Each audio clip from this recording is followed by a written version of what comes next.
deliberately ignored. People passed it without looking, without speaking its name. It was a kind of place the city pretended wasn't there, like a wound it refused to clean. But that February morning in 1983, something inside called out. Two workers, just men, doing a job, were sent to check a line.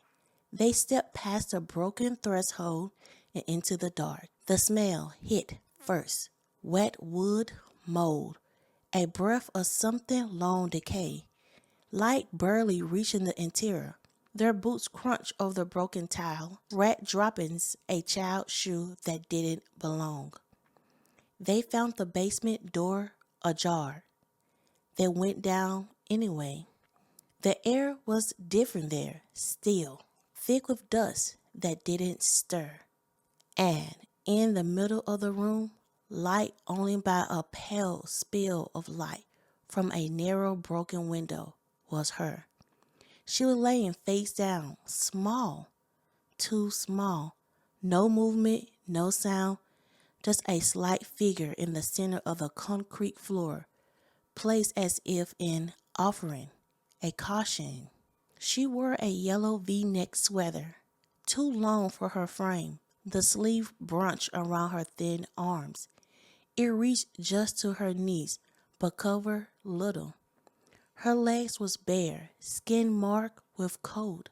Her feet dusty and pale, pointing outward slightly, as if even in death she was unsure which way to go. Red and white nylon cord bit into her wrists, tied together in front of her.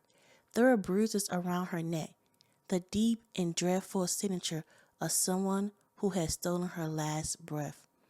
And worst of all, she had no head, no face to sorrow, no mouth to scream, no eyes to look into and say, "You are seen."